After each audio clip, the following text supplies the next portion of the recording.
没有好人讲的事情了嘛？好，我要开始喽。Hello everyone, this is our third SGD about evaluation, and I'm Jessica Chen.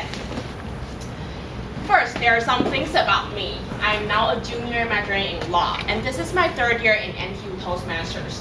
And I was once the C1 workshop instructor, and being the judge in Freshman Cup for 3 times. And I won the evaluation contest in both area and division level. Okay. So first, as we all know, SGD stands for Study Group Discussion, and this is the outline of today's SGD. First, I will introduce what evaluation is and why we evaluate. After that, I will talk about some basic rules about evaluation and how to evaluate. I will divide this part into 3 portions: before speech, during a speech, and after the speech. Later on, there will be an interesting video, and there will be time for you to practice. Okay, so first, what is evaluation? In Toastmasters meeting, there are 3 kinds of evaluation. In individual evaluation, one evaluator evaluates one speaker's speech. And in language evaluation, the language evaluator will evaluate the language usage of the whole meeting, like the pronunciation or the good usage or grammar mistakes. And in general evaluation, it is about the whole meeting, like how well the officer team did or about the TME. And today we'll mainly focus on individual evaluation. So, being an individual evaluation, we try to encourage our speakers and help them improve.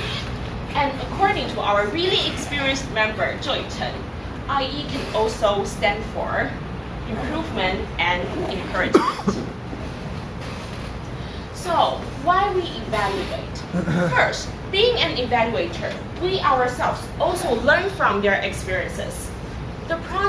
Through the process of digesting and rethinking what and how the speaker delivered, we also ourselves make progress. And second, short preparation time. Being an evaluator, actually, you don't need to spend too much time in advance for preparation. And you get a chance to stand on stage and practice. It sounds great, right? And third, you can practice to organize a mini speech in a really short time, since your evaluation also includes these 3 parts: the opening, the body, and the conclusion. And this is the same way we structure our prepared speech. And fourth, it is a combination of table topics and prepared speech. That is, it is actually an exciting challenge from combining the impromptu part from the table topics and the knowledge we learn from the prepared speech. And why is it also called a semi-impromptu? Think about it. If you are an prepared speech speaker, you can prepare your speech as long as you want. However, if you are an individual evaluator, you need to present your evaluation on that certain day, right? And here are some basic rules. You have 2 to 3 minutes to evaluate the speech. And you will see the green board when you spend 2 minutes. And yellow board, 2.5 minutes. Red board, 3 minutes. That is, you can't go over 3.5 minutes. It's really important, or you will be disqualified from winning the individual evaluation prize.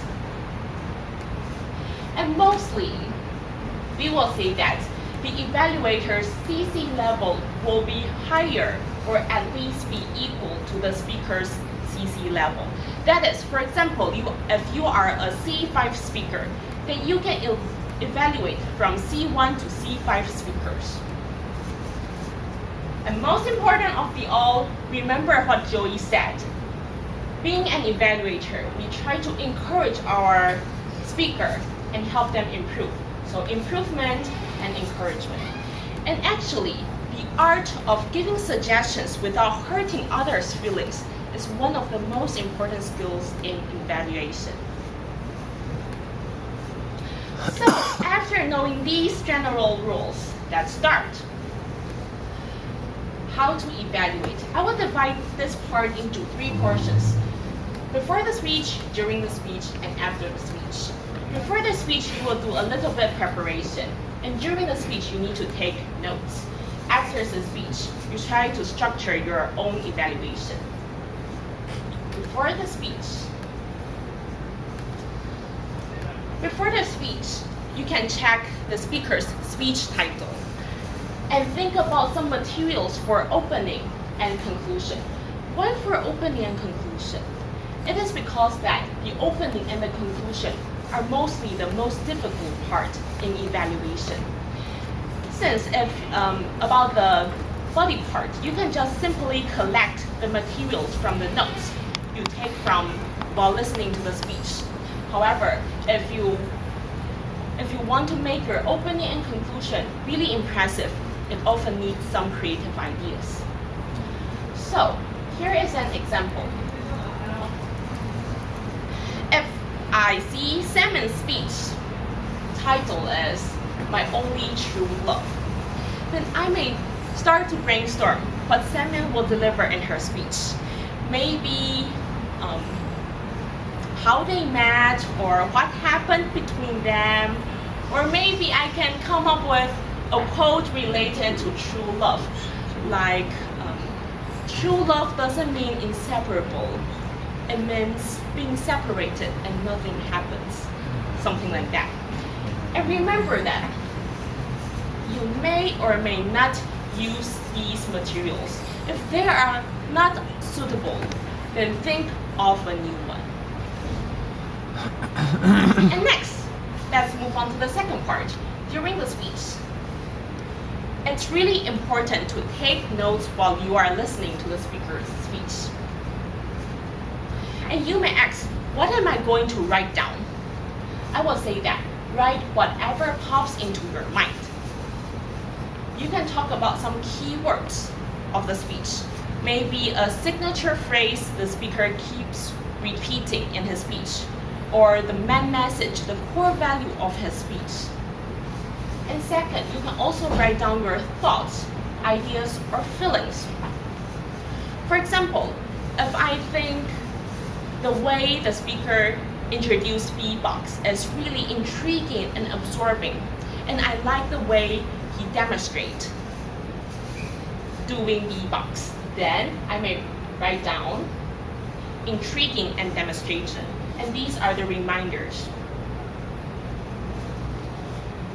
And second, actually we all have the experiences of taking notes in class or in a meeting. Therefore, and everyone has their personal style. Therefore, you can develop your own personal note-taking style, as long as they are clear enough for you to read and review after the speech.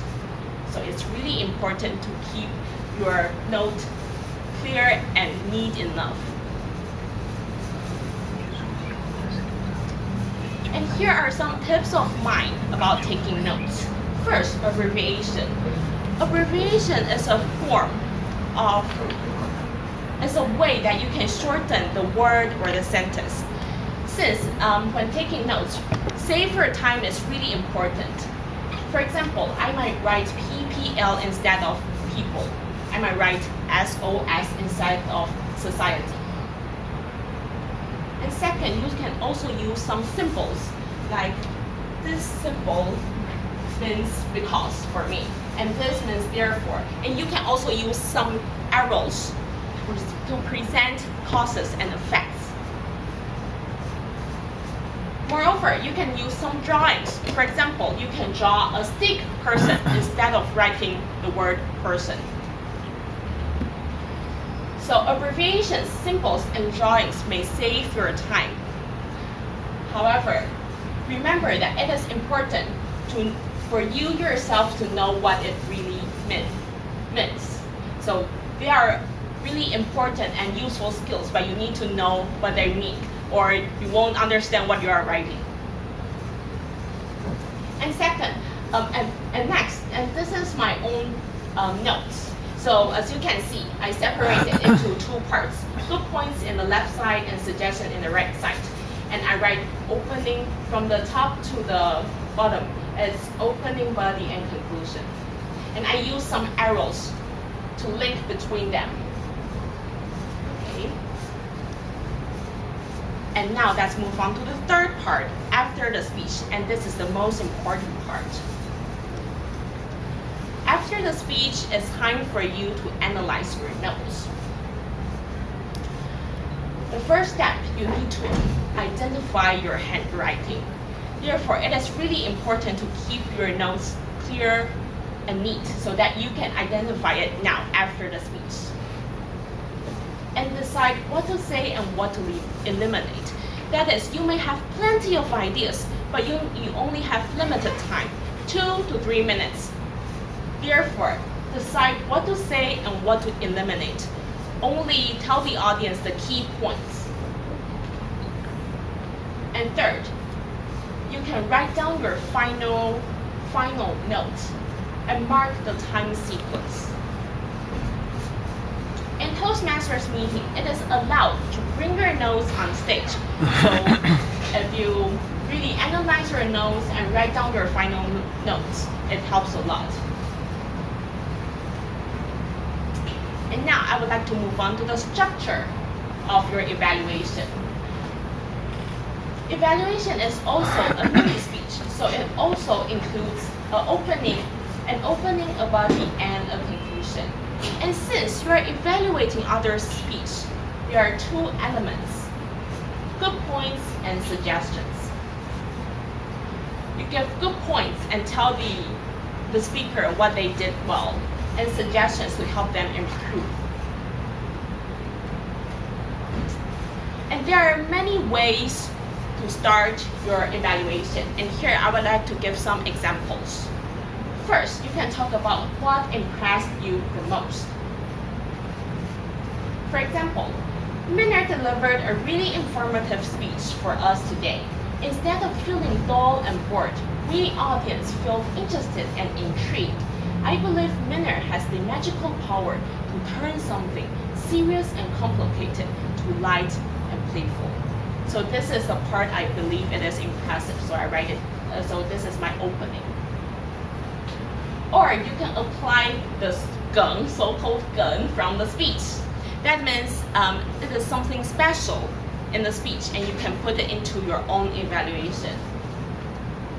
For example, in one of my contests, there was a speaker ended his speech with a song.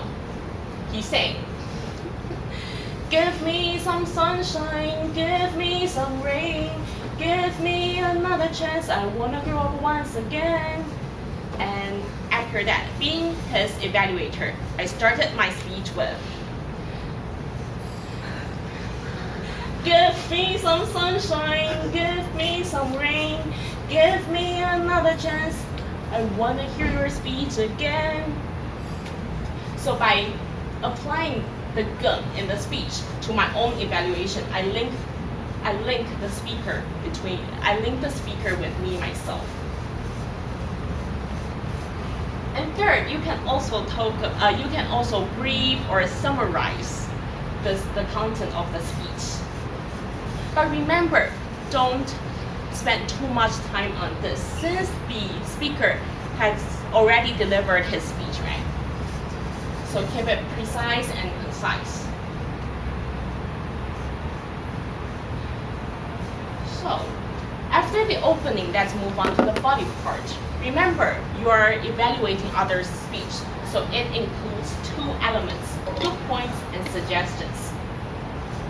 And in Toastmasters, we describe the good points as kiss and suggestions as kick. In a 2 to 3 minutes evaluation, we often give 3 to 4 good points and 2 to 3 suggestions. So again, remember to give good points and suggestions. 3 to 4 good points, 2 to 3 suggestions. And there are kisses and kicks. So here comes a really important and really common method we used in Toastmasters meeting. That is kiss, kick, kiss method. It is also called the sandwich model. So in the body part, you kiss first, you encourage the speaker first, and then you move on to the kick part. You give some suggestions and some problems they have made. After that, you kiss again, you comfort them and encourage them again. So kiss, kick, kiss. Good points, suggestions, and good points. Remember this method, okay? And when you are evaluating other speech, there are mainly two aspects that you can start with. This first one is the speech content. And you can talk about the type of the speech, like if it is a humor speech, then you can see if the audience laugh. And if it is an informative speech, and the speaker showed statistics and researches, then you can see if the speaker explains statistics clearly and the audience can get the main message from the speaker. And if it is a storytelling, then you can see if the story flows. Besides, you can see if there is a core value in the speaker's speech, which is there something that you think the speaker is telling the audience, and can the audience really understand the main message? After that, you can also talk about how the speaker starts his speech, like asking questions to involve his audience, or he tells a story or creates a scenario, try to draw the audience's attention, or he even sings or dances in the beginning of his speech.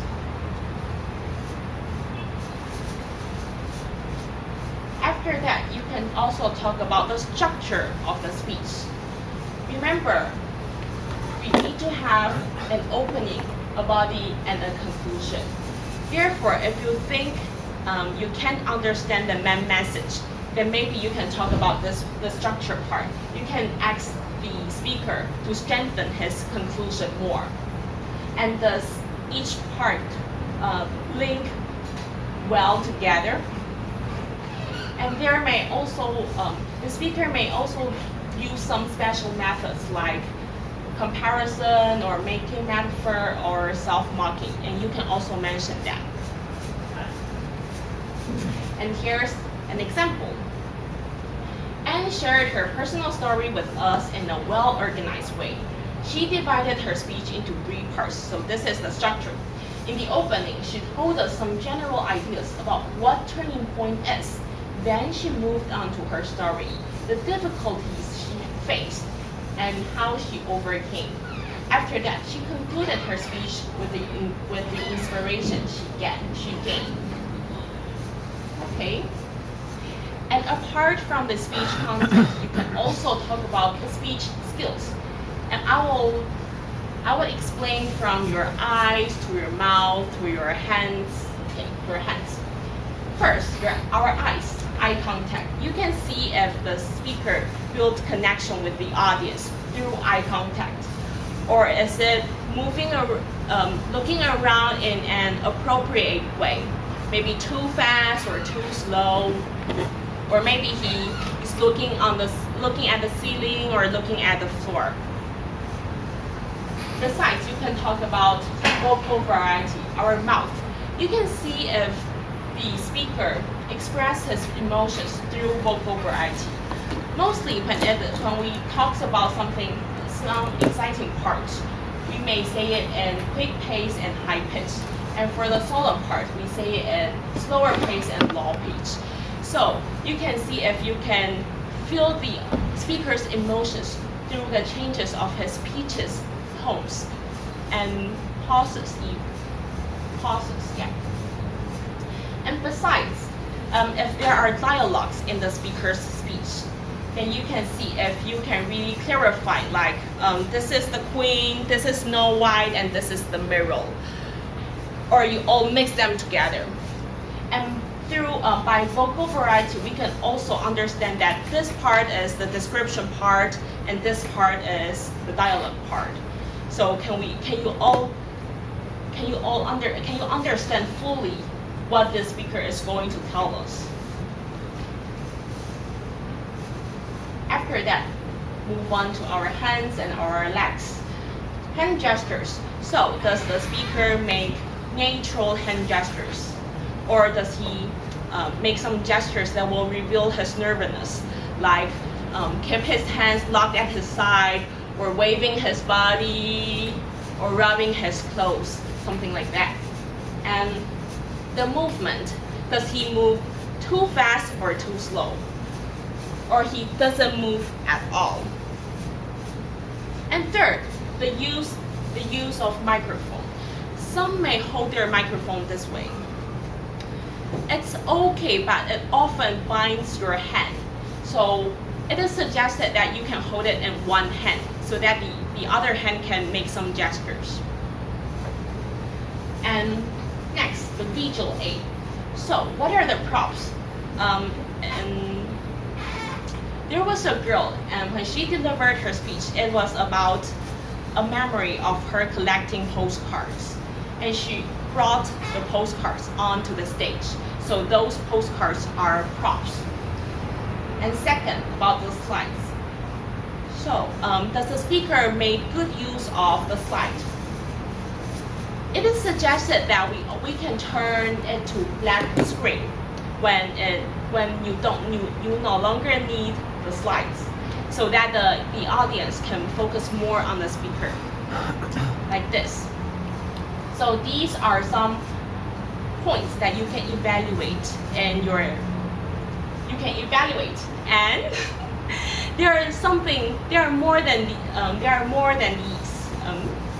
There are more to talk about it, and something like confidence or the atmosphere. So let's review again. In the body part, you kiss first and then you kick, right? Here's something about the kick. Some reminders. So being an evaluator, you are trying to help the speaker. You encourage them and you help them improve. It is not for criticizing. So what you should avoid saying is, first, negative transitions, like however, nevertheless, unfortunately, etc. You may be curious that these are the words that we often use in daily conversations. But imagine this. If today you are an evaluator and you say that, oh, I like your eye contact, I like your natural gestures, however, or unfortunately, it suddenly eliminates all the good points you just mentioned, right? And second, avoid saying some strong emotional words like meaningless, terrible, bad, disastrous, something like that. It is too discouraging. Instead, you should provide friendly suggestions with ways to improve. You can point out the weaknesses first, and then you give advice and help the speaker to understand what they can improve next time. Or second, you may even demonstrate it yourself so that the speaker can fully understand what they can do next time.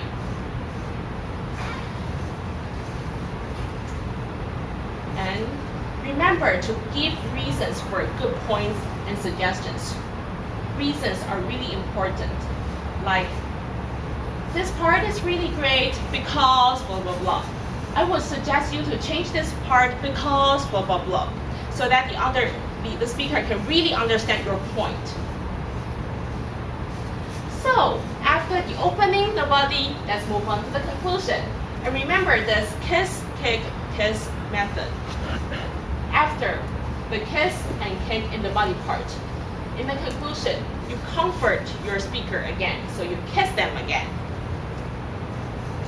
And this part, make it clear and precise, because this is actually the last impression you leave on the audience, right? And second, you can wrap up the good points. Review the good points that you just mentioned in the kiss part, in the body part. And third, you can also make a connection with the speaker or the content of the speech. For example, you can quote your favorite sentences from the speech. And these are some ways to conclude your evaluation. Of course, you can also think of some new ideas. And remember to be aware of the time limit. This is a common mistake that we often make. And how to avoid going over time. I would say that go directly to the kick part when you see the green board. Let's see this again. The time limit. When you see the green board, you have spent 2 minutes. So you have only 1 minute left. So go to the kick part when you see the green board. And this is another example. To conclude, Salmon delivered a profound speech for us. She revived our curiosity and reminded us to enjoy our adventure. Without a doubt, Salmon, the lovely dancer, moved and inspired us with her poetic grace once again. So, here's a quick review.